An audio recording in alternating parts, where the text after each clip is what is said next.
época, pra gente, assim, a gente estava muito interessado na vida do Carroll, na verdade, do autor.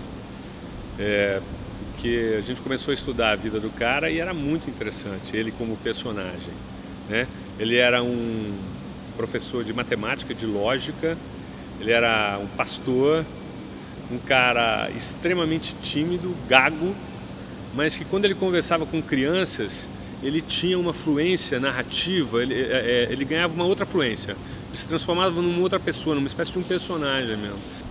Como ele escrevia histórias para crianças, mas com um pensamento que dava nó no raciocínio de um adulto, assim, a gente começou a tentar enxergar uma forma de transformar ele em personagem dentro da peça dele.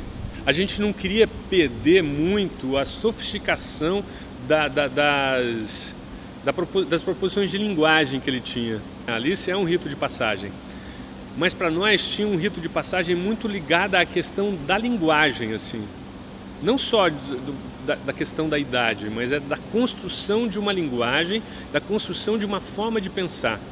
Porque o que acontece para mim com o Carroll é que ele propõe que você pense de um jeito que não desqualifique a fantasia. Ou seja, é uma lógica de pensamento sofisticada que não desqualifica a fantasia como desnecessária.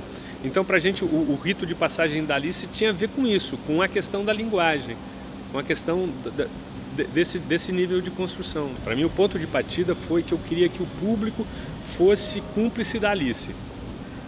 Ou seja, a ideia é que o espetáculo fosse... A gente falava que não era um espetáculo, era um espelhotáculo. Ou seja, o público tinha que estar o tempo todo se vendo, assim. Para isso, o público não podia estar assistindo a peça, na minha forma de entender. Ele tinha que estar cúmplice da Alice. Se a Alice caísse no buraco, eles tinham que cair no buraco. Se a Alice crescesse, eles tinham que crescer. Se a Alice diminuísse, eles tinham que diminuir. Se a Alice visse monstros, eles tinham que ver monstros. Então, assim, para isso, a gente criou um espaço, ou seja, o espetáculo foi pensado todo a partir dessa lógica. A lógica do público seguir o mesmo caminho que a Alice segue.